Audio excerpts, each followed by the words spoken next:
जय श्री कृष्ण। नमस्कार दर्शक बंधु, माधव पवित्र वाणी राशिफल कार्यक्रम रे आपण मानकु स्वागत। आज आम जानिबा टैरोट कार्ड माध्यम रे 12टी राशि राशिफल, प्रथमे मेष राशि ठारू आरंभ करी मीन राशि पर्यंत। ता पूर्व प्रिय दर्शक बंधु, आसंतु जानिबा आज दिनर मुख्य कौन अछि। आज बट सावित्री पूजा बा सावित्री अमावास्या यही व्रत और उपवास बराहनाथ मंदिर रे सावित्री सत्यवान पूजा आज ज्येष्ठ मासर 24 दिन जून मासर 6 तारीख गुरुवार। आज अमावास्या 31 दंड 33 अहोरात्र 5टा 46 पर्यंत रोहिणी नक्षत्र। आज जन्म हेउथुबा शिशुर वृष राशि वैश्य मतांतर रे शूद्रवर्ण नरगण रात्रि 8टा 13 पर देवगण। आज मृत्यु व्यक्तिर पुष्कर दोष नहीं। अमावास्या श्राद्ध आज निषिद्ध खाद्य आमिष भोजन निषेध। अपराह्न 5टा 46 पर पानी कखारु भोजन निषेध। आज विविध हल निषेध। आज धर्मकृत्य अद्य ज्येष्ठ अमावास्या कृत्य स्नान दानादि व्रत उपवास अद्य सावित्री व्रत। मध्याह्ने सावित्री सत्यवान धर्मराज जमदूत पूजा और व्रत उपवास। आज श्री विरजा क्षेत्र अंतर्गत बैतरणी नदी मध्यस्थित बराहनाथ मंदिर रे श्री श्री सावित्री सत्यवान धर्मराजंकर आज पूजा। मोर प्रिय दर्शक बंधु, मोर माँ माने मोर आज जेहेतु सावित्री व्रत अच्छी, यही सावित्री व्रत रे निष्ठार सहित व्रत करिवार अनेक विधि उपाय अच्छी। सावित्री प्रसंग में मुझे आपण मानकु संदेश दबाकू मन चाहूले भी ये राशिफल माध्यम समय साथ देव ना, तेणु मु आपण मानकु सावित्री व्रत उपलक्षे किसी संदेश दे पारु नाही। तेबे समय को आउ विलंब न करी आमे एबे कार्ड माध्यम 12टी कार्ड बाहर करिबा एवं यही 12टी कार्ड रे 12टी राशि संपर्क में जानिबा कौन आसुची। 12टी राशि राशिफल गुरुवार 6 तारीख गुरुवार कौन आसुची। 12टी राशि राशिफल। जय श्री कृष्ण।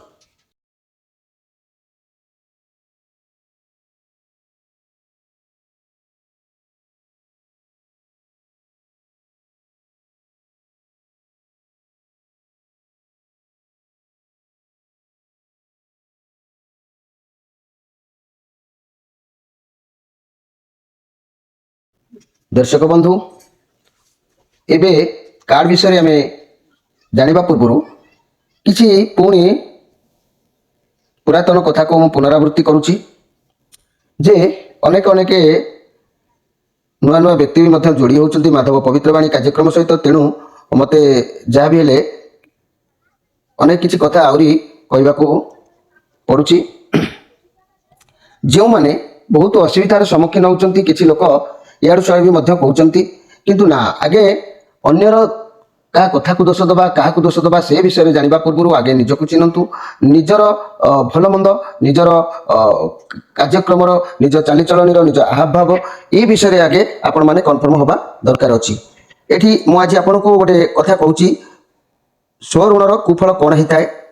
मेष राशि को लग्न करी जदि पंचम स्थान रे राहु शुक्र किंबा अन्य कौनसी पाप ग्रहंतर अवस्थान होता है, मन रखंतु मेष राशि को लग्न करा जाइथिबो पंचम स्थान रे राहु शुक्र किंबा कौन सी पाप ग्रहंकर अवस्थान होता है जदि ताले स्वऋणर कारण मध्य होता है। यह कहीं होता है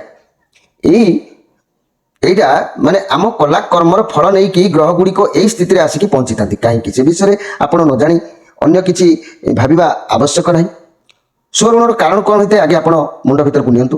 पूर्व जन्म व्यक्ति जेबे नास्तिक धर्मशास्त्र मन रखंतु पूर्व जन्म कौन व्यक्ति जदि नास्तिक धर्मशास्त्र जहाँकर अविश्वास ब्राह्मण देवी देवांकु अवमानना करिथांती ताहाले सूत्रपात होता है।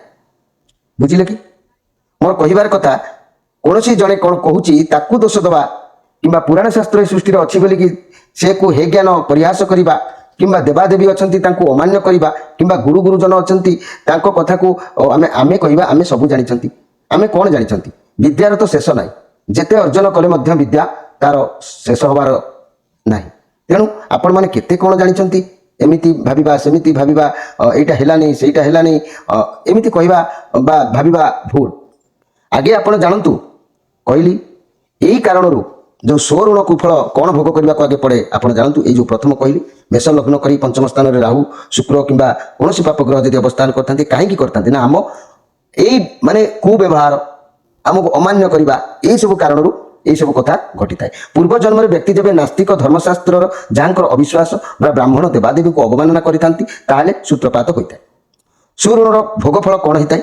ନା ସୁଋଣ ହେତୁ ବଂଶର କୌଣସି ପୁରୁଷ ସଦସ୍ୟ, ମନେ ରଖନ୍ତୁ, କୌଣସି ପୁରୁଷ ସଦସ୍ୟ ବଂଶର ଯେ ତାଙ୍କୁ ସଦାସର୍ବଦା ରାଜଭୟ ପ୍ରାୟ ଜୀବନରେ ମାଲି ମକଦ୍ଦମା ଲାଗି ରହିଥାଏ। ରାଜଭୟ କହିଲେ ସରକାରଙ୍କ ଦଣ୍ଡଦେଶ ବା ରାଜାଙ୍କର ବା ରାଜ ଦରବାର ଦଣ୍ଡଦେଶ। ତେଣୁ ରାଜ ଦରବାର କହିଲେ ସରକାରଙ୍କ ଦରବାରକୁ ବୁଝାଇଥାଏ। ପ୍ରାୟ ଜୀବନରେ ମାଲି ମକଦ୍ଦମା ଲାଗି ରହିଥାଏ, ଶେଷ ହୋଇନଥାଏ ମଲା ପର୍ଯ୍ୟନ୍ତ। ମଣିଷ ସ୍ୱଋଣ ବିନା କାରଣରେ କୌଣସି ଦଣ୍ଡ ଭୋଗ କରିବାକୁ ପଡ଼ିଥାଏ। ତମର ଦୋଷ ନଥିବ, ଅଯଥାରେ ଅନେକ ଭୋଗ କରିବାକୁ ପଡ଼ିବ। ପ୍ରତ୍ୟେକ କାର୍ଯ୍ୟ ଯେଉଁ ଆରମ୍ଭ କରିବାକୁ ଯାଉଥିବେ ଭଲ କାର୍ଯ୍ୟ, ତାର ବାଧା ତଥା ବିଘଟନ ସୃଷ୍ଟି ହେବ। ତେଣୁ ନିଜେ ଦୋଷ ବା ନିର୍ଦ୍ଦୋଷ ହେଲେ ମଧ୍ୟ ଏପରି ଦଣ୍ଡକୁ ଭୋଗ କରିବାକୁ ହୋଇଥାଏ। ମାନେ ତମେ କିଛି ଦୋଷ କରିନଥିବ, କିନ୍ତୁ ତମେ କରିଛ। କେତେବେଳେ କରିଛ? ନା ପୂର୍ବ ଜନ୍ମରେ କରିଛ, ବହୁ ଆଗରୁ କରିଛ। ଯାହାକି ବର୍ତ୍ତମାନ ଆମେ କାହାକୁ ପରିହାସ କରିବା, କାହା କଥାକୁ ଅବମାନନା କରିବା, ଆମର ଏଟା ହେଲାନି ସେଟା ହେଲାନି, ଆମେ ଏମିତି ଛଳ କରି କହିବା, ଏସବୁ ମଣିଷ ମାନେ ଯାହା କର୍ମ କରିଥାଏ ତା କର୍ମର ଫଳ ତା ପାଇଁ ନିଶ୍ଚିତ ଭାବରେ ଭୋଗ କରିବାକୁ ପଡ଼ିବ। ଗୋଟେ କଥା ଅଛି, ହୁତୁହୁତିଆ ବୁଦ୍ଧି ହାଡ଼ର ସିଟିଆ ବ୍ୟାଧି। ବୟସ ଥିଲାବେଳେ ମଣିଷ କାହା ସହିତ ଥଟ୍ଟା ହୁଏ, କାହା ସହିତ ମଜା ହୁଏ, କାହାକୁ ମାରେ, କାହାକୁ ଧରେ, ଏମିତି କରିବାକୁ ପଡ଼ିବ। ବୟସ ଯେତେବେଳେ ତାର ଅତିକ୍ରମ କରିଯାଏ ଯୌବନ ଅବସ୍ଥା, ଧୀରେ ଧୀରେ ତାର ସେ ପ୍ରଭାବ ତା ଉପରକୁ ଫେରି ଆସିଥାଏ। ନିର୍ଦ୍ଦୋଷ ହେଲେ ମଧ୍ୟ ଏପରି ଦଣ୍ଡକୁ ଭୋଗ କରିବାକୁ ପଡ଼ିଥାଏ। କିପରି ଋଣମୁକ୍ତ ହେବେ ତାହା ମଧ୍ୟ ପ୍ରତିକାରର ବ୍ୟବସ୍ଥା ଅଛି। ଆପଣମାନେ ନିଶ୍ଚିନ୍ତ ଭାବରେ ଜାଣିବା ଆବଶ୍ୟକ ଅଛି।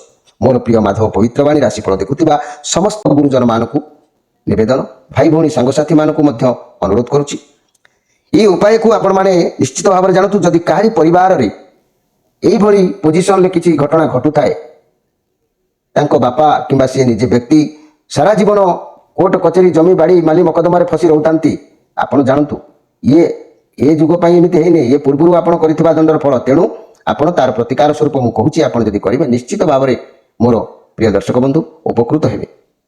ପ୍ରତିଦିନ ସ୍ନାନ ପରେ କର୍ତ୍ତା ମାନେ ଯିଏ ନିଜେ ଦୈନନ୍ଦିନ ସୂର୍ଯ୍ୟଙ୍କୁ ଜଳ ଅର୍ପଣ କରିବ। ପ୍ରତିଦିନ ସ୍ନାନ ପରେ ଦୈନିକ ସୂର୍ଯ୍ୟଙ୍କୁ ଜଳ ଅର୍ପଣ କରିବ। ନିଜ ବଂଶ ସମ୍ପର୍କୀୟ ମାନେ ଯେତେ ଦୂରରେ ଯେତେ ଜଣ ଥିବେ ସେମାନଙ୍କ ଠାରୁ ଧନ ସଂଗ୍ରହ କରିବ, ଯଜ୍ଞ କରାଇବ। ତେବେ ଯାଇ ଏଇ ଯେଉଁ ଋଣ କଥା କହିଲି, ସ୍ୱଋଣରୁ ମୁକ୍ତି ମିଳିବ। ବୁଝିପାରିଲେ ତ? ଆକୁ ଆପଣ ଯଦି ନ ବୁଝିପାରିବେ, ମୁଁ ରିପ୍ଲାଏ କରୁନି, ଆଉ ଥରେ ଆପଣ ନିଜେ ଭିଡ଼ିଓକୁ ଦେଖିବେ। ପୁନଶ୍ଚ କର୍ତ୍ତା ଯେକୌଣସି କାର୍ଯ୍ୟ ଆରମ୍ଭ କରିବା ପୂର୍ବରୁ କିମ୍ବା କୌଣସି ଶୁଭ କାର୍ଯ୍ୟ ନିମନ୍ତେ ଯାତ୍ରା କରିବା ସମୟରେ କିଛି ଚିନି ନେଇକି ପାଟିରେ ପକାଇ ପାଣି ପିଇ ଯାତ୍ରା ଆରମ୍ଭ କରିବ, ନୂତନ କାର୍ଯ୍ୟ ଆରମ୍ଭ କରିବ। ତେବେ ଯାଇ ସ୍ୱଋଣରୁ କୁଫଳରୁ ମୁକ୍ତି ଆପଣଙ୍କୁ ମିଳିବ। ପ୍ରତିଦିନ ଯେତେବେଳେ ଯେଉଁଠିକି ଯିବ ଏ ଅଭ୍ୟାସ ଜାରି ରଖିବ।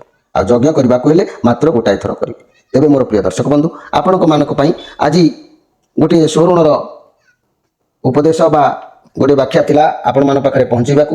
ତେବେ ସମୟ ଡେରି ନକରି ଆମେ ଏବେ ଆମର ରାଶିଫଳ କାର୍ଯ୍ୟକ୍ରମକୁ ଗତି କରିବା। ପ୍ରଥମେ ମେଷ ରାଶି। ଇଏ ବୃହସ୍ପତିଙ୍କର କାର୍ଡ ଆସିଛି। ଆପଣଙ୍କର ଆସୁଥିବା ସମୟ, କେହି ଆପଣଙ୍କୁ ଆଜି ସାକ୍ଷାତ କରିପାରେ। ମହିଳା ବ୍ୟକ୍ତି ହୁଅନ୍ତୁ, ପ୍ରାୟ ବୃଦ୍ଧା ହୁଅନ୍ତୁ କିମ୍ବା ଯବାନ ଲୋକ ହୁଅନ୍ତୁ ଆପଣଙ୍କ ଜୀବନରେ, କିମ୍ବା କେହି ଲଭ୍ ପାର୍ଟନର ହେଇପାରନ୍ତି ହୁଅନ୍ତୁ। ନିଶ୍ଚିତ ଭାବରେ ଆପଣଙ୍କ ଜୀବନକୁ ବଦଳି ଦେବାର ଏକ ମୁଡକୁ ଚେଞ୍ଜ କରିବାର ଗୋଟେ ଆଭାସ ଆସୁଛି ଆଜି। ଯେଉଁମାନଙ୍କର ସନ୍ତାନ ନାହାନ୍ତି ସେମାନଙ୍କ ଘରକୁ ନୂଆ ସଦସ୍ୟ ଭାବରେ ସନ୍ତାନ ହୁଏତ ଜନ୍ମ ହୋଇକି ଆଜି ଆସିପାରନ୍ତି। ଅର୍ଥାତ୍ କେହି ବନ୍ଧୁ ମଧ୍ୟ ଆପଣଙ୍କ ଗୃହକୁ ଆଜି ଆସିପାରନ୍ତି, ମିତ୍ର କେହି ଆସିପାରନ୍ତି, କିମ୍ବା କେଉଁ ପୁରୁଣା ବନ୍ଧୁ କିମ୍ବା ମିତ୍ରଙ୍କ ସହିତ ସାକ୍ଷାତ ହୋଇପାରେ, ବନ୍ଧୁଙ୍କ ସହିତ ଦର୍ଶନ ହୋଇପାରେ। ଯାହା ବି ହେଉ, ଆପଣଙ୍କୁ ଆଜି କିଛି ଖୁସି ନିଶ୍ଚିତ ଭାବରେ ଅଛି। ମୋର ପ୍ରିୟ ମେଷରାଶି ବ୍ୟକ୍ତିମାନେ, ଆପଣଙ୍କ ପାଇଁ ବହୁତ ସୁନ୍ଦର ଦିନ ଅଛି। ଘର ପରିବାର ଦାମ୍ପତ୍ୟ ଜୀବନ ଅତି ଉତ୍ତମ ରହିବ। ଲଭ୍ ରିଲେସନ୍ ବହୁତ ସୁନ୍ଦର ରହିବ। ବ୍ୟବସାୟୀମାନେ ନୂଆ ନୂଆ ଗ୍ରାହକୀ ପାଇବାର ସଫଳତା ହାସଲ କରିବେ। ଛାତ୍ରଛାତ୍ରୀମାନେ ଉତ୍ତମ ପାଠପଢ଼ା ପଢ଼ିରେ ମନୋନିବେଶ କରିବେ।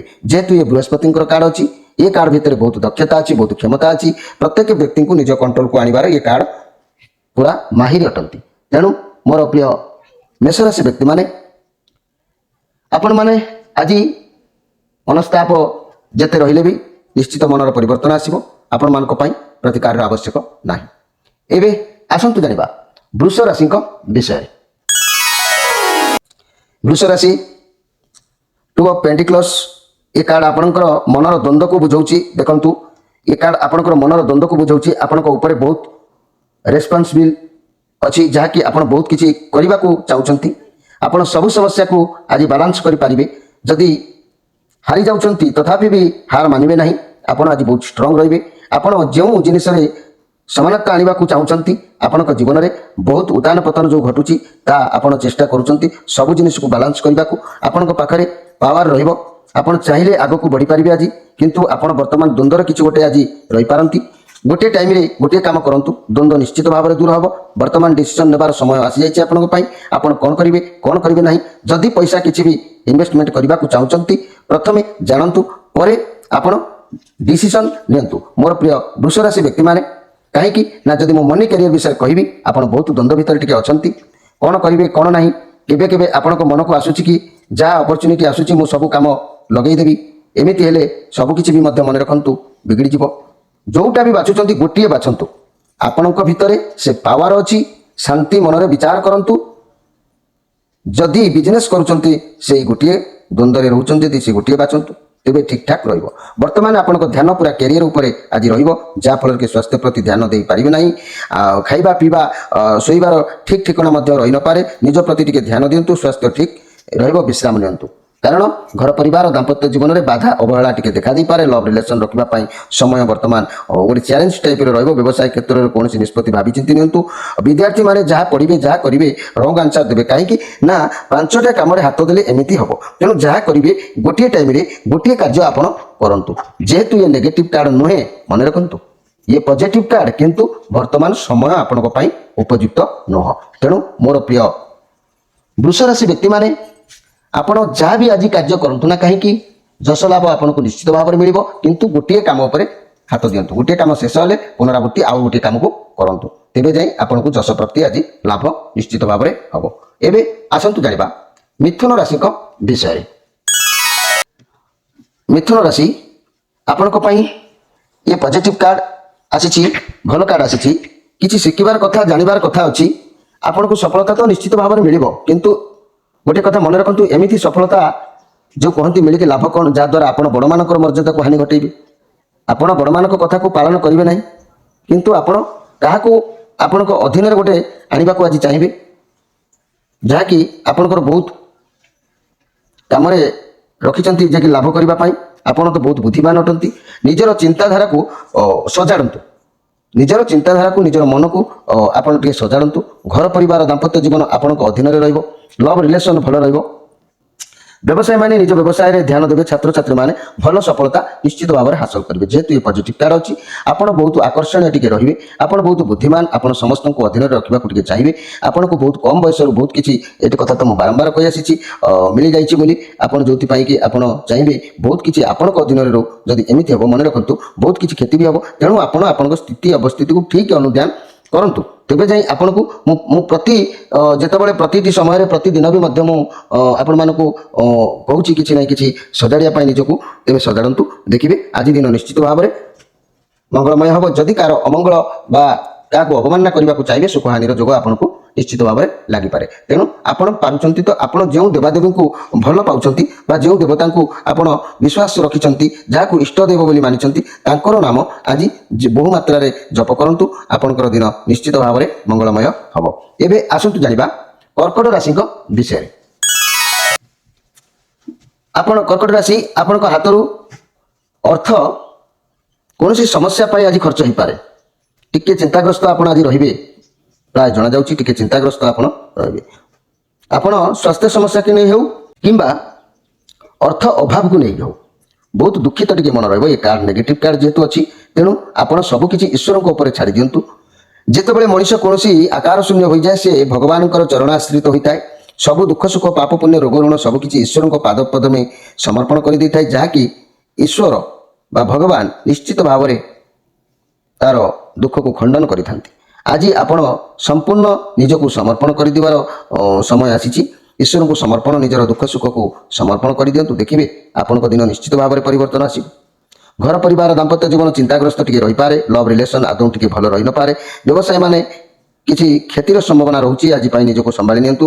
ଛାତ୍ରଛାତ୍ରୀମାନେ ପାଠ ପଢ଼ାରେ ନିଶ୍ଚିତ ଭାବରେ ଅବହେଳା କରିପାରନ୍ତି। ଏ କାର୍ଡ ଦାରିଦ୍ରତାକୁ ବୁଝାଇଥାଏ, ଅଭାବକୁ ବୁଝାଇଥାଏ, ସ୍ୱାସ୍ଥ୍ୟ ସମସ୍ୟାକୁ ବୁଝାଇଥାଏ। ତେଣୁ ବହୁତ ପଇସା ଖର୍ଚ୍ଚ ହେବାକୁ ବୁଝାଇଥାଏ। ତେଣୁ ଆପଣଙ୍କୁ ଅଧିକାଂଶ ସମୟ ଆଜି ଚିନ୍ତାଗ୍ରସ୍ତ ରହିବେ। ଯାହା କିଛି କରନ୍ତୁ ନା କାହିଁକି ଆପଣ ଆଜି ଭାବିଚିନ୍ତି ପ୍ରତ୍ୟେକ କାର୍ଯ୍ୟକୁ କରନ୍ତୁ। ଆଜି କେହି ବି ବନ୍ଧୁ ଆପଣଙ୍କୁ ଆଜି ସାହସର ହାତ ବଢ଼ାଇ ପାରନ୍ତି କିମ୍ବା ସାକ୍ଷାତ ହୋଇ ଆପଣଙ୍କର ଦୁଃଖକୁ ଲାଘବ କରିପାରନ୍ତି। ଆପଣ ଯେତେ ମାତ୍ରାରେ ପାରୁଛନ୍ତି, ଯେତେ ବହୁ ମାତ୍ରାରେ ପାରୁଛନ୍ତି ମୋର ପ୍ରିୟ କର୍କଟ ରାଶି ବ୍ୟକ୍ତିମାନେ, ଆପଣ ଭଲ ପାଉଥିବା ଈଶ୍ୱରଙ୍କୁ ସେତେ ଅଧିକ ଆଜି ଚିନ୍ତା କରନ୍ତୁ, ତାଙ୍କର ନାମ ନିଅନ୍ତୁ। ଦେଖିବେ ଦିନ ନିଶ୍ଚିତ ଭାବରେ ପରିବର୍ତ୍ତନ ହେବ। ଏବେ ଆସନ୍ତୁ ଜାଣିବା ସିଂହ ରାଶିଙ୍କ ବିଷୟରେ। ସିଂହ ରାଶି ଏ କାର୍ଡ ବର୍ତ୍ତମାନର ବା এই ବର୍ତ୍ତମାନ କଥା କହିଲେ ଆପଣ ଏକୁଟିଆ ରହିବାକୁ ପସନ୍ଦ କରିବେ। ଆଜି କାହା ସହିତ ମିଶିବାକୁ ଇଚ୍ଛା ହେବ ନାହିଁ। ନିଜ ଟାଇମ୍ ସ୍ପେଣ୍ଡ କରିବେ। ଯଦି ଆପଣଙ୍କର ବହୁତ ସମସ୍ୟା ଚାଲୁଛି ତେବେ ନିଜେ ଏକୁଟିଆ ସ୍ଥିର ମନରେ ଭାବନ୍ତୁ, ଚିନ୍ତା କରନ୍ତୁ, ସମସ୍ୟା ସମାଧାନ ମିଳିଯିବ। ବହୁତ ଜ୍ଞାନ ରହିବ ଆପଣଙ୍କ ଭିତରେ। ମନି ଏବଂ କ୍ୟାରିୟର ବା ବ୍ୟବସାୟରେ ନିଜ କ୍ୟାରିୟର ଏବଂ ନିଜ ପଇସା ପ୍ରତି ଆପଣ ବହୁତ ଫୋକସ୍ ବି ରହିବେ।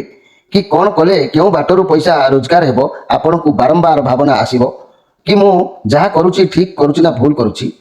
ଏସବୁ କଥା ଆପଣଙ୍କ ମୁଣ୍ଡକୁ ଆସିବ। ବର୍ତ୍ତମାନ ଆପଣଙ୍କୁ ବିଶ୍ରାମ କରିବାକୁ ସମୟ ମିଳିବନି। ଆପଣଙ୍କ ଉପରେ ବହୁତ ଓଭରଲୋଡ କାର୍ଯ୍ୟକ୍ରମ ରହୁଛି, ବହୁତ ଦାୟିତ୍ୱ ରହିବ, ଯାହା ପାଇଁ ଆପଣଙ୍କ ସ୍ୱାସ୍ଥ୍ୟ ଖରାପ ବି ମଧ୍ୟ ହେଇପାରେ। ବିଶ୍ରାମ କରନ୍ତୁ, ସ୍ୱାସ୍ଥ୍ୟ ସମସ୍ୟା ଦୂରେଇ ଯିବ। ନିଜ ଅନ୍ତରର କଥାକୁ ଶୁଣନ୍ତୁ, ଆଗକୁ ବଢ଼ନ୍ତୁ। ମୋର ପ୍ରିୟ ସିଂହ ରାଶି ବ୍ୟକ୍ତିମାନେ, ଯଦି ଲଭ୍ ରିଲେସନ୍ କଥା ମୁଁ କହିବି ଆପଣମାନଙ୍କୁ, ଆପଣମାନେ ନିଜ ଉପରେ ଅଧିକ ଧ୍ୟାନ ଦେଉଛନ୍ତି, ନିଜ କ୍ୟାରିୟର ଉପରେ ଅଧିକ ଧ୍ୟାନ ଦେଉଛନ୍ତି। ରିଲେସନସିପ୍ରେ ବୁଝାମଣାର ଅଭାବ ରହୁଛି, ସମୟ ଦେଇପାରୁନାହାନ୍ତି। ଯେହେତୁ ଏ ମଙ୍ଗଳଙ୍କର କାର୍ଡ ଅଛି, ଆପଣଙ୍କୁ କୌଣସି ମାର୍ଗଦର୍ଶନର ଆବଶ୍ୟକ ନିଶ୍ଚିତ ଭାବରେ ଅଛି। କାହାର ବି ପରାମର୍ଶ ଆପଣ ନିଅନ୍ତୁ। ଭାବନା ଠାରୁ ଆପଣଙ୍କର ଭାବନା ଯେଉଁ ଆପଣଙ୍କର କ୍ଷମତା ବାହାରେ ରହିଯାଉଛି। ତେଣୁ ଘର ପରିବାର ଦାମ୍ପତ୍ୟ ଜୀବନ ମଧ୍ୟମ ରହିବ। ବ୍ୟବସାୟୀମାନେ ମହାଜନ ଗୁରୁଜନ ଅର୍ଥାତ୍ ଲାଇଫ୍ ପାର୍ଟନରଙ୍କର ପରାମର୍ଶ ନେଇପାରନ୍ତି, ନିଅନ୍ତୁ ମଧ୍ୟ। ବିଦ୍ୟାର୍ଥୀମାନେ ନିଶ୍ଚିତ ଭାବରେ ପରାମର୍ଶରେ ବିଦ୍ୟା ଅଧ୍ୟୟନ କରିବେ। ଯେହେତୁ ଏ ମଙ୍ଗଳଙ୍କର କାର୍ଡ ଅଛି, ଇଏ ଥଣ୍ଡା ମିଜାଜର କାର୍ଡ। ଆପଣ ଜୀବନ ଭିତରେ ବହୁତ ଉଚ୍ଚ ନିଚ ଜିନିଷକୁ ଦେଖୁଛନ୍ତି। ଆପଣଙ୍କ ଭିତରେ ଏତେ କ୍ଷମତା ନାହିଁ ଯେ ହଠାତ୍ କରିପାରିବେ। କାହାରି ଗୋଟେ ଆଶ୍ରୟ ନେବାକୁ ଆପଣଙ୍କୁ ସେଥିଲାଗି ପଡ଼ୁଛି। ମୋର ପ୍ରିୟ ସିଂହ ରାଶି ବ୍ୟକ୍ତିମାନେ, ଆଜି ଆପଣଙ୍କର ପ୍ରତ୍ୟେକଟି କାର୍ଯ୍ୟ ସିଦ୍ଧି ଲାଭ ହେବାର ଯୋଗ ରହିଛି। ପ୍ରତିକାରର ଆବଶ୍ୟକ ନାହିଁ। ଏବେ ଆସନ୍ତୁ ଜାଣିବା କନ୍ୟା ରାଶିଙ୍କ ବିଷୟରେ। ଇଏ ଚନ୍ଦ୍ରମାଙ୍କର କାର୍ଡ ଆସିଛି କନ୍ୟା ରାଶି। ଇଏ ପଜିଟିଭ କାର୍ଡ ବି ଅଛି। ଆପଣଙ୍କର ପାଖକୁ କିଛି ଶୁଭ ଖବର ଆଜି ଆସିବାର ଯୋଗ କହୁଛି। ଆପଣଙ୍କୁ ସଫଳତା କିଛି ମିଳିବ କୌଣସି କାର୍ଯ୍ୟରେ। କ୍ୟାରିୟରରେ ବହୁତ ଭଲ ଦିନ ଅଛି ଆଜି ପାଇଁ। ବିଦ୍ୟାର୍ଥୀମାନଙ୍କ ପାଇଁ ଶିକ୍ଷା କ୍ଷେତ୍ରରେ ଭଲ ସଫଳତା ମିଳିବ। ବ୍ୟବସାୟୀମାନଙ୍କ ପାଇଁ ଦିନଟି ଉତ୍ତମ ରହିବ। ଲଭ୍ ରିଲେସନସିପ୍ ବହୁତ ବଢ଼ିଆ ରହିବ। ଘର ପରିବାର ଦାମ୍ପତ୍ୟ ଜୀବନ ଅତି ଉତ୍ତମ ରହିବ। ଆପଣଙ୍କ ଘରକୁ କେହି ଅତିଥି ବି ପ୍ରାୟ ଆଜି ଆସିପାରନ୍ତି। ଯେହେତୁ ଏ ଚନ୍ଦ୍ରମାଙ୍କର କାର୍ଡ ଅଛି, ପଜିଟିଭ କାର୍ଡ ଅଛି, ଆପଣଙ୍କ ପାଖକୁ ଶୁଭ ଖବର ନିଶ୍ଚିତ ଆସିବ। ଆପଣଙ୍କୁ ଭଲ ସଫଳତା ମିଳିବ। ଲଭ୍ ରିଲେସନ୍ ବହୁତ ସୁନ୍ଦର ରହିବ। କ୍ୟାରିୟର କିଛି ସଫଳତା ମିଳିବ। ପ୍ରତ୍ୟେକଟି କାର୍ଯ୍ୟରେ ଆଜି ବିଜୟ ଲାଭ କରିବେ। ଆପଣ ବ୍ୟବସାୟ କିମ୍ବା ନୂତନ ବ୍ୟବସାୟ ଯଦି ଆରମ୍ଭ କରିବାକୁ ଚାହୁଁଛନ୍ତି ତାହେଲେ ଆପଣଙ୍କ ପାଇଁ ସମୟ ବହୁତ ଶୁଭ ଅଛି। ବିଦ୍ୟା କ୍ଷେତ୍ରରେ ମଧ୍ୟ ବିଦ୍ୟାର୍ଥୀମାନଙ୍କୁ ସଫଳତା ମିଳିବ। ଆପଣଙ୍କର ଇଚ୍ଛା ପୂରଣ ହେବାର ରାସ୍ତା ଆଜି ସଫା ଅଛି। ଆପଣଙ୍କ ହାତକୁ କିଛି ଅର୍ଥ ଆସିବାର ଯୋଗ ମଧ୍ୟ ଅଛି। ତେଣୁ ଆପଣଙ୍କ ପାଇଁ ପ୍ରତ୍ୟେକଟି କାର୍ଯ୍ୟ ଆଜି ବିଜୟ ଲାଭର ଟିକା ପ୍ରାପ୍ତ ହେଉଛି। ତେଣୁ ଆପଣ ଆଜି ପ୍ରତ୍ୟେକଟି କାର୍ଯ୍ୟକୁ ଆତ୍ମସନ୍ତୋଷ ମନରେ କରିପାରିବେ ଏବଂ ଆତ୍ମସନ୍ତୋଷ ହେଲା ପରି ଆପଣଙ୍କୁ ଲାଗିବ। ପ୍ରତିକାରର କୌଣସି ଆବଶ୍ୟକ ନାହିଁ। ଏବେ ଆସନ୍ତୁ ଜାଣିବା ତୁଳା ରାଶିଙ୍କ ବିଷୟରେ। ତୁଳା ରାଶି, ଆପଣଙ୍କ ସହ ବିଶ୍ୱାସଘାତକ ଆଜି ହେଇପାରେ। କୌଣସି ବ୍ୟକ୍ତି ଆପଣଙ୍କର ବିଶ୍ୱାସଘାତ କରିପାରେ। ଆପଣଙ୍କ ଗଭୀର ଚିନ୍ତାରେ ଆପଣ ଆଜି ରହିପାରନ୍ତି। କାହା ସହ ଭୁଲ ବୁଝାମଣା ମଧ୍ୟ ହେଇପାରେ। ଇଏ ନେଗେଟିଭ କାର୍ଡ ନୁହେଁ, କିନ୍ତୁ ଏ ରିଭର୍ସ କାର୍ଡ ବି ଆସିଛି। ଯେହେତୁ କାରଣ ଜୀବନରେ ଯାହା ବି ପରିସ୍ଥିତି ଆସୁ ଆପଣଙ୍କୁ ଆଜି ଥକାପଣ ଲାଗିବ, ବିରକ୍ତି ଲାଗିବ, ଚିଡ଼ଚିଡ଼ା ଭାବ ଲାଗିବ, କିଛି ଦ୍ୱନ୍ଦ୍ୱ କଡ଼େଇରେ ଆପଣ ପଶିଗଲା ପରି ଲାଗିବ। ସବୁ ପରିସ୍ଥିତିରୁ ଆପଣଙ୍କୁ କିଛି ନା କିଛି ଅନୁଭୂତି ମିଳିବ। ଯଦି ସାମ୍ନାକୁ କୌଣସି ଖରାପ ପରିସ୍ଥିତି ଆସୁଛି ତେବେ ବ୍ୟସ୍ତ ବିବ୍ରତ ନ ହୋଇ ଆରାମରେ ସମସ୍ୟା କିପରି ସମାଧାନ ହେବ ଧୀର ସ୍ଥିର ମନରେ ଚିନ୍ତା କରନ୍ତୁ। ଲଭ୍ ରିଲେସନସିପ୍ ପାର୍ଟନରଙ୍କ ସହିତ ମଧ୍ୟ ଭୁଲ ବୁଝାମଣା ହେଇପାରେ। ପାର୍ଟନରଙ୍କ ସହିତ ବସି ସମସ୍ୟାକୁ ସମାଧାନ କରିବାର ଯେଉଁ ସମୟ ଯେହେତୁ ଆଜି ପାଇଁ ନୁହଁ। ଏଠି ମୋର ପ୍ରିୟ ତୁଳା ରାଶି ବ୍ୟକ୍ତିମାନେ, ଯେହେତୁ ଆଜି ଆପଣ କେୟାରଫୁଲ ରୁହନ୍ତୁ, ଯାନବାହନ ପ୍ରତି ସତର୍କ ରୁହନ୍ତୁ।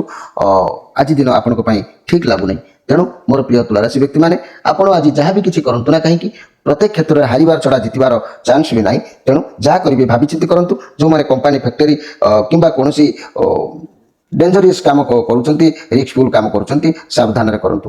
ତେବେ ଆପଣଙ୍କ ପାଇଁ ଆଜି ସେଇ ଗୋଟିଏ କଥା, ପ୍ରତିଦିନ ଯାହାକୁ ବେଶୀ ଭଲ ପାଉଛନ୍ତି ବା ଯେଉଁ ଦେବତାଙ୍କୁ ଭଲ ପାଉଛନ୍ତି ତାଙ୍କରି ନାମକୁ ଅଧିକ ମାତ୍ରାରେ ଆଜି ଟିକେ ଭାବି ନିଅନ୍ତୁ, ଜପ କରନ୍ତୁ। ମନେ ମନେ ଚାଲୁଥିଲେ, ବୁଲୁଥିଲେ, ଖାଉଥିଲେ, ଶୋଉଥିଲେ, ଯେଉଁ ସମୟରେ ବି ହେଉ ଭାବି ନିଅନ୍ତୁ, ଦେଖିବେ ଦିନ ପରିବର୍ତ୍ତନର ସମୟ ଆସିଯିବ ଆଜି। ଏବେ ଆସନ୍ତୁ ଜାଣିବା ବିଛା ରାଶିଙ୍କ ବିଷୟରେ। ବିଛା ରାଶି ये पॉजिटिव कार्ड अच्छी आपंक जीवन में सबु क्षेत्र में सुरक्षा स्थिरता आपको आसो। आप जो कार्य बाहर जो कार्य करने को स्थिर करेंगे आगू बाट निश्चित भाव में आज खोलीज। आज आप जहाँ करेंगे सफलता मिल आपको कौन व्यक्ति साहाय्य भी मिलवार जोग अच्छी। जदि लव चिंतार अच्छा तेज लव रिलेसन नुआ जीवन साथी आपन सहित जोड़ी पारती कई व्यक्ति किंबा चाकरी व्यवसाय किसी भल अपरच्युनिटी आप हाथ को आसीपे किंबा कौन पदोन्नति मिलवार जोग ये कार्ड कही। जदि कौन स्वास्थ्य समस्या था खूब शीघ्र ठीक हो संभावना अच्छी। घर परिवार दाम्पत्य जीवन अति उत्तम लव रिलेसन तो किसी नुआ हो पारे। व्यवसायी माने नुआ चिंताधारा आगु को माड़ी चलिए। छात्र छात्री माने भल रिजल्ट निश्चित भाव में करेंगे। मोर प्रिय बिछा राशि व्यक्ति आपंक जीवन में सब क्षेत्र में सुरक्षा स्थिरता निश्चित भाव में जो स्वप्न आप देखुंत पूरण होवार समय आसी जाइए। आप निज लक्ष्य को निज द्वारा ही पूरण करेंगे। कौन व्यक्ति साहाय्य भी आपको आज प्राप्त हम जहाँ स्थिर करेंगे कार्य सफल निश्चित भाव में हम। तेणु आपण बहुत सुंदर दिन अच्छी। मोर प्रिय बिछा राशि व्यक्ति मैंने आज जदि इमोशनाल हो कौन कार्य कार्य हानि हो संभावना रोचे। जहाँ करेंगे भावी चिंती ठीक उचित चिंताधारा कार्य करूँ दिन आपंकर मंगलमय हम। एवं आसतु जाना धनुराशि विषय। धनुराशि आप बहुत शक्तिशाली रे, बहुत शक्ति भी आपन पाखे रोचे। आपण आज निश्चित भाव में कौन कार्य विजय लाभ कर बाजी मार एक चांस रोचे। बहुत टैलेंट आपन लोकों भल आपड़ किसी करने आज मन चाहिए। सर्वदा सब कार्य करने को प्रस्तुत आज रे।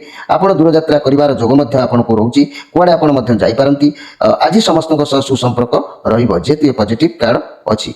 घर परिवार दाम्पत्य जीवन बहुत बढ़िया रही। लव रिलेसन लव पार्टनर पाख आख को बुलवाक जापरती संपर्क उत्तम व्यवसायी माने किसी मालपत्र व्यवसाय पाख आख जगह को जापरती। जेहेतु आज दिन आपण बहुत सुंदर दिन अच्छी। आप आज प्रत्येक कार्य विजय हासिल कर जोग रोचे। किंतु मन रखु मोर प्रिय धनुराशि व्यक्ति माने आपण देहरे कौन ना कौन गोटे रोगर प्रादुर्भाव बढ़ी पारे जहाँफल कि आपको थकापन लगे रोगग्रस्त टी आपको लगी पारे। एवं आसतु जाना मकर राशि विषय। मकर राशि आपण वर्तमान परिस्थिति कौन सी निष्पत्ति नबाकू नहीं पारे नहीं। आपण एमती दिन आज पुराणा कथा को छाड़ी आग को जो जदि बढ़ती जदि पुराणा कथा को न छाड़े तेरे आग को पुणी पूर्वपरी असुविधार सम्मुखीन होबे समस्यार सामना करने को आपको पड़ पारे। एवं आपण परिस्थिति आगठू अधिक भल अच्छी। सबकि बुझीपारुंट ठीक डील करें। वर्तमान आपण नुआ दिग को गति करुँच। भगवान जहाँ करती प्राणीर मंगल करती। जदि किसी खराब समय थिला तेबे आग को आपण आशीर्वाद समय अच्छी। भगवान आपण साथी निश्चित भाव में रे। सबु समस्या से आपन को सुरक्षा बा रक्षा करेंगे। मनी कैरियर कथा मुझे कहि मोर प्रिय मकर राशि व्यक्ति कर्म क्षेत्र में आपंकर परिस्थिति धीरे धीरे सुधुरुची। काम बाबद में हो कि व्यवसाय बाबद में हो आप बाहर को यात्रा करें। जदि कौन व्यवसाय किंबा चाकरी क्षेत्र में पूर्व आपको किसी बुझा पड़ू ना वर्तमान सब बुझा पड़ुची कौन केमती करेंगे। फाइनेंशियल समस्या थिले भावी चिंती हैंडल करूँ। स्वास्थ्य बहुत दिन किसी रोग थिले आग को किंबा एवं भल हो चांस आसो। धीरे धीरे समस्या आप निश्चित भाव में सुधरवे। मोर प्रिय मकर राशि व्यक्ति माने जदि लव कथा मुझे कहि लव कथा कहले प्रिय मकर राशि व्यक्ति माने जदि किसी समस्या थिला रिलेशनशिप रे तेबे धीरे धीरे समाधान हेबो। जदि झगड़ा होउची कथाबार्ता बुझाबना करंतु निजे निज भितर समस्यार समाधान निश्चित भाव में आसीबो। मोर प्रिय मकर राशि व्यक्ति माने आपनको पई सुंदर व्याख्या सुंदर दिन माने किपरि आपण सुरक्षित रहिबे तार एक नमूना आपको आज प्रदर्शन कराला। आप निश्चित भाव में अनुध्यान करेंगे। मोर प्रिय मकर राशि व्यक्ति माने आपण आज पराधीन समय बिताई पारती निश्चित भाव में। तेणु आपण ईश्वर को पूर्ण मात्रा भरोसा करूँ। भगवान जहाँ करती प्राणीर मंगल करती आपण दिन निश्चित भाव में मंगलमय हेब। एवं आसतु जाना कुंभ राशि विषय। ଆପଣଙ୍କ ହୃଦୟ ଏବଂ ମନ ସବୁକିଛି ସମାନ ରହିବ। ଆପଣଙ୍କ ଭିତରେ ସମାନତା ରହିବ। ଯଦି ମନ ମାଇଣ୍ଡ ହୃଦୟ ଭିତରେ ସମାନତା ରହିବ ତାହେଲେ ବହୁତ କିଛି ସମସ୍ୟା ଆପେ ଆପେ ସମାଧାନ ହୋଇଯିବ। ଯଦି ଆପଣଙ୍କର ମନ ଗୋଟେ କଥା କହିବ, ମାଇଣ୍ଡ ଆଉ ଗୋଟେ କଥା କହିବ ତାହେଲେ କ'ଣ ହେବ ନା ଦ୍ୱନ୍ଦ୍ୱ ବଢ଼ିବ। ଆପଣଙ୍କ ମନ ମସ୍ତିଷ୍କ ମେଳ ଖାଇଲା ପରି ଆଜି ଦିନ ଅଛି। ବହୁତ ଶୀଘ୍ର ଯେଉଁମାନଙ୍କର ବିବାହ ଯୋଗ୍ୟ ହୋଇଯାଇଛନ୍ତି ବହୁତ ଶୀଘ୍ର ସେମାନଙ୍କର ବିବାହ ହେବାକୁ ଯାଇପାରେ। ଯେଉଁମାନେ ବିବାହ ଉପଯୋଗୀ ହୋଇଯାଇଛନ୍ତି ଆଉ ସେମାନଙ୍କର ମଧ୍ୟ ଆରେଞ୍ଜ ମ୍ୟାରେଜ ହେବ, ନହେଲେ ପରିବାରର କାହାର ବାହାଘର ହୁଏତ ଆପଣଙ୍କର ହୋଇପାରେ। ଆପଣଙ୍କ ଜୀବନରେ କେହି ବି ବ୍ୟକ୍ତି ଆସିବେ ଯାହାକୁ ଆପଣ ବହୁତ ମାନିବେ, ନଚେତ ସେ ଆପଣଙ୍କୁ ବହୁତ ମାନିବେ। ଲୋକେ ଆପଣଙ୍କୁ ବହୁତ ଭଲ ସମ୍ମାନ ଦେବେ। ଯାହା ବି ସମସ୍ୟା ଆପଣଙ୍କ ଜୀବନରେ ଚାଲୁଛି ସେ ସବୁର ସମାଧାନ ଆପଣଙ୍କୁ ପାଖରେ ଅଛି। ଖାଲି ଆପଣ ଟିକେ ଚିନ୍ତା କରନ୍ତୁ। ଅସୁବିଧାର ସମାଧାନ ଯେଉଁ ମିଳୁନି ତାହା ଆପଣଙ୍କୁ ମିଳିଯିବ। ଅନେକ ସମସ୍ୟା ସମାଧାନ ପାଇଁ ଆପଣ ଭଗବାନଙ୍କ ମନ୍ଦିର ଯାଆନ୍ତୁ, ଗୁରୁଦ୍ୱାର ଯାଆନ୍ତୁ। ଭଗବାନ କିଛି ନା କିଛି ବାଟ ଆପଣଙ୍କୁ ନିଶ୍ଚିତ ଭାବରେ ଦେଖେଇବେ। ମନି କଥା ମୁଁ ଯଦି କହିବି, କର୍ମକ୍ଷେତ୍ରରେ କାର୍ଯ୍ୟ ବହୁତ ଭଲ ରହିବ। ଆପଣ ଯାହା ବି କାମ କରିବେ ଆପଣଙ୍କୁ ସଫଳତା ନିଶ୍ଚିତ ଭାବରେ ମିଳିବ। ଯଦି କିଛି କାମ କରୁଛନ୍ତି ସମସ୍ତଙ୍କ ସହ ମିଳିମିଶି କରନ୍ତୁ, ଦିନ ଭଲ ରହିବ। ସ୍ୱାସ୍ଥ୍ୟ କଥା କହିଲେ, ସ୍ୱାସ୍ଥ୍ୟ ସମସ୍ୟା ଯଦି ଅଛି ତେବେ ଆୟୁର୍ବେଦିକ ଚିକିତ୍ସା କରନ୍ତୁ, ଆପଣଙ୍କର ସ୍ୱାସ୍ଥ୍ୟ ମଧ୍ୟ ଭଲ ରହିବ। ଆଉ ଲଭ୍ ରିଲେସନ୍ କଥା ମୁଁ ଯଦି କହିବି ବହୁତ ଭଲ ରହିବ। ଯଦି କଳି ଝଗଡ଼ା ହେଉଛି ତେବେ ଭଗବାନଙ୍କ ଶରଣକୁ ଯାଆନ୍ତୁ, ଦେଖିବେ ସବୁ ସମସ୍ୟା ଆପଣଙ୍କର ଧୀରେ ଧୀରେ ସମାଧାନ ହେଇଯିବ। କାରଣ ଏ ବୁଦ୍ଧଙ୍କର କାର୍ଡ ଅଛି। ଆପଣଙ୍କର ବିଶ୍ୱାସ ସର୍ବଦା ଭଗବାନଙ୍କ ଉପରେ ରହିବ, ଆପଣଙ୍କର ମନ ସର୍ବଦା ଧାର୍ମିକ ରହିବ। ଏମିତି ବି ଆପଣଙ୍କ ମନ ତ ସର୍ବଦା ଈଶ୍ୱରଙ୍କ ପାଖରେ ସମର୍ପଣର ଚେଷ୍ଟା କରୁଛନ୍ତି। ଆପଣଙ୍କ ଡାକ ତ ଈଶ୍ୱରଙ୍କ ପାଖରେ ପହଞ୍ଚୁଛି। ଆପଣଙ୍କ ବୁଦ୍ଧି ବହୁତ ମଜବୁତ ରହୁଛି। ଲୋକମାନଙ୍କର ସମସ୍ୟା ଆପଣମାନଙ୍କ ଦ୍ୱାରା ଅନେକ ସମାଧାନ ହେବାର ଯୋଗ ବି ରହୁଛି। ଘର ପରିବାର ଦାମ୍ପତ୍ୟ ଜୀବନ ବହୁତ ବୁଝାମଣା ରହିବ। ଲଭ୍ ରିଲେସନ୍ ବହୁତ ଦିନର ସମସ୍ୟା ଥିଲେ ମଧ୍ୟ ସୂତ୍ରପାତ ମିଳିଯିବ। ବ୍ୟବସାୟ ମାନେ ଅତି ଉତ୍ତମ ଫଳପ୍ରାପ୍ତ ଯୋଗ ଅଛି। ଛାତ୍ରଛାତ୍ରୀମାନେ ଉତ୍ତମ ପାଠ ପଢ଼ାପଢ଼ି ନିଶ୍ଚିତ ଭାବରେ କରିବେ। ମୋର ପ୍ରିୟ କୁମ୍ଭ ରାଶି ବ୍ୟକ୍ତି, ଯଦି ମୁଁ ଆପଣଙ୍କ କଥା କହିବି ଯେ ଆପଣ ଆଜି ଗୋଟିଏ କାରଣରୁ ଟିକେ କେୟାରଫୁଲ ରହିବେ, ଯେ କି ଆପଣଙ୍କର ଆଜି ଚୋର ଭୟର କିଛି କାରଣ ରହୁଛି, କିଛି ଜିନିଷ ହଜିଯିବା, ଚୋରି ହେଇଯିବା, ଭାଙ୍ଗିଯିବା, ଏଥିପ୍ରତି ଟିକେ ଧ୍ୟାନ ଧାରଣା ରଖିବେ, ନଚେତ ଆଉ ଅଲଗା ଦିଗରୁ ସବୁ ଜିନିଷ ଗୁଡ଼ାକ ଭଲ ଅଛି। ଏବେ ଆସନ୍ତୁ ଜାଣିବା ମୀନ ରାଶିଙ୍କ ବିଷୟରେ। ମୀନ ରାଶି, ଆପଣ ସବୁ କାର୍ଯ୍ୟକୁ ବହୁତ ଚତୁରତାର ସହିତ କରିବେ। ଆପଣଙ୍କୁ ଭଲ ଭାବରେ ଜଣାଅଛି କି କାହା ଦ୍ୱାରା କେଉଁ କାର୍ଯ୍ୟ କରାଯାଇପାରିବ, ସେ ବୁଦ୍ଧି ଆଜି ଖର୍ଚ୍ଚ ନିଶ୍ଚିତ ଭାବରେ ଆପଣ କରିବେ। କାହାଠାରୁ କିଛି କାର୍ଯ୍ୟ ହାସଲ ମଧ୍ୟ କରିବେ। ଯେହେତୁ ଲକ୍ଷ୍ୟରେ ଅଛନ୍ତି, ଏ ପଜିଟିଭ କାର୍ଡ ଅଛି, ବହୁତ ଭଲରେ ଦିନ ଯିବ। ଆପଣ ଯାହା ବି କାର୍ଯ୍ୟ କରନ୍ତୁ ନା କାହିଁକି କାର୍ଯ୍ୟ ହାସଲ ନିଶ୍ଚିତ ଭାବରେ ଆପଣ ଆଜି କରିବେ। ଆପଣଙ୍କ ପାଇଁ ବହୁତ ଉତ୍ତମ ଦିନ ଅଛି। ଆପଣ ବହୁତ ଆତ୍ମବିଶ୍ୱାସୀ, ବହୁତ ଶକ୍ତିଶାଳୀ, ବହୁତ ଦୟାଳୁ ସ୍ୱଭାବର।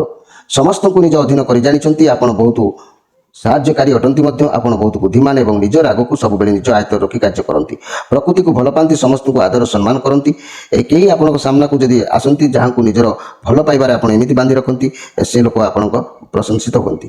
କାରଣ ଆପଣଙ୍କର ଭଲ ପାଇବା ଏକ ଭିନ୍ନ ପ୍ରକାର ଭଲ ପାଇବା। ତେଣୁ ଆପଣଙ୍କ ପାଇଁ ଦିନ ଆଜି ଉତ୍ତମ ଅଛି। ପ୍ରତ୍ୟେକ କାର୍ଯ୍ୟରେ ଆଜି ସଫଳତା ନିଶ୍ଚିତ ଭାବରେ ଅଛି। ତେଣୁ ଘର ପରିବାର ଦାମ୍ପତ୍ୟ ଜୀବନ ବହୁତ ଭଲ ରହିବ। ଲଭ୍ ରିଲେସନ୍ ଅତି ସୁନ୍ଦର ସମୟ ଅଛି। ବ୍ୟବସାୟ ମାନେ ଭାବିଥିବା କାର୍ଯ୍ୟ ପୂରଣ କରିବେ। ବ୍ୟବସାୟରେ ଛାତ୍ରଛାତ୍ରୀମାନେ ପାଠ ପଢ଼ାରେ ନିଶ୍ଚିତ ଭାବରେ ଧ୍ୟାନ ଦିଅନ୍ତୁ ଏବଂ ଲକ୍ଷ୍ୟ ସ୍ଥାନରେ ପହଞ୍ଚିବେ ନିଶ୍ଚିତ ଭାବରେ। ମୋର ପ୍ରିୟ ମୀନ ରାଶି ବ୍ୟକ୍ତିମାନେ, ଆପଣଙ୍କର ଆଜି ପ୍ରତ୍ୟେକଟି କାର୍ଯ୍ୟ ସରସ ସୁନ୍ଦର ମଜବୁତ ଭାବରେ ସିଦ୍ଧିଦାୟକ ହେବ। ଆପଣଙ୍କ ପାଇଁ ପ୍ରତିକାରର କିଛି ଆବଶ୍ୟକ ନାହିଁ। ପ୍ରିୟ ଦର୍ଶକ ବନ୍ଧୁ, ଆଜି ତ ସମୟ ହେଇଯାଇଛି। ଆପଣମାନଙ୍କୁ 12ଟି ରାଶିର ରାଶିଫଳ ବିଷୟରେ ମୁଁ ସଂକ୍ଷେପରେ କହିଲି। ତେବେ ଆପଣମାନଙ୍କର ମନର କଥା ଯଦି କିଛି ଥାଏ ନିଶ୍ଚିତ ଭାବରେ କମେଣ୍ଟ ବକ୍ସରେ ଲେଖିବେ। ଆଉ ମୁଁ ସମୟ ବାହାର କରି ଆପଣଙ୍କର ଉତ୍ତର ବି ମଧ୍ୟ ରଖୁଛି। କିଛି ଲୋକ ଚାହୁଁଛନ୍ତି ନମ୍ବର ଦେବା ପାଇଁ, ନମ୍ବର ନ ଦେବାର ବି ଗୋଟେ କାରଣ ଅଛି। ନମ୍ବର ନିଶ୍ଚିତ ମୁଁ ଦେବି, ଆଗକୁ ଅପେକ୍ଷା କରନ୍ତୁ। ମୁଁ କ'ଣ ପାଇଁ ନମ୍ବର ଦେଇପାରୁନି ତାହା ବି ମୁଁ କହିପାରୁନି, କିନ୍ତୁ ଆଗକୁ ମୁଁ ନିଶ୍ଚିତ ଭାବରେ ନମ୍ବର ଦେବି। ଆପଣମାନେ ଡାଇରେକ୍ଟ କଥା ହେଇ ନିଜର ସମସ୍ୟା ସମାଧାନ ବିଷୟରେ ବୁଝିବେ। କିନ୍ତୁ ବର୍ତ୍ତମାନ ଟିକେ ଅପେକ୍ଷା କରନ୍ତୁ। ଅସୁବିଧା ସେହି କାରଣ ପାଇଁ ଅଛି ବୋଲି ମୁଁ ଆପଣମାନଙ୍କୁ ନମ୍ବର ସ୍କ୍ରିନ୍ରେ ଦେଇପାରୁନାହିଁ। ଯାହା ବି ହେଉ ଆପଣମାନେ କ୍ଷମା କରିବେ। ଯେଉଁମାନଙ୍କର ଅନେକ ଭାଇ ଭଉଣୀମାନେ କହୁଛନ୍ତି ଆମେ ଅନେକ ଗଛ ଲତା ପତ୍ର ଜାଣିପାରୁନୁ, ସେଥିପାଇଁ ଯଦି ଆପଣମାନେ ଲେଖିବେ ମୁଁ ଅନ୍ୟ ଏକ ଭିଡ଼ିଓ କରି ମୁଁ ବରଂ ଛାଡ଼ିବି। କିନ୍ତୁ ଏ ରାଶିଫଳ କାର୍ଯ୍ୟକ୍ରମରେ ସମୟ ଯେହେତୁ ସୀମିତ ହିସାବରେ ରଖାଯାଇଛି, ସେହି ସୀମିତ ଅନୁସାରେ ମୋତେ କାର୍ଯ୍ୟକ୍ରମ କରିବାକୁ ପଡ଼ୁଛି। ତେଣୁ ଅଧିକ କିଛି କହିବା ମୋ ପକ୍ଷରେ ସମ୍ଭବ ହୋଇପାରୁନାହିଁ। ତେବେ ସମୟ ତ ହୋଇଯାଇଛି। ମୋର ପ୍ରିୟ ଦର୍ଶକ ବନ୍ଧୁ, ନିଶ୍ଚିତ ଭାବରେ ଯଦି ଚ୍ୟାନେଲକୁ ସବସ୍କ୍ରାଇବ୍ କରିନାହାନ୍ତି ନିଶ୍ଚିତ ଭାବରେ ଚ୍ୟାନେଲକୁ ସବସ୍କ୍ରାଇବ୍ କରିବେ, ଲାଇକ୍ କରିବେ, ସେୟାର କରିବେ। ଆଜି ପାଇଁ କାର୍ଯ୍ୟକ୍ରମକୁ ଏଇଠି ଶେଷ କରି ଆପଣମାନଙ୍କଠାରୁ ବିଦାୟ ନେଉଛି। ରହୁଛି, ନମସ୍କାର।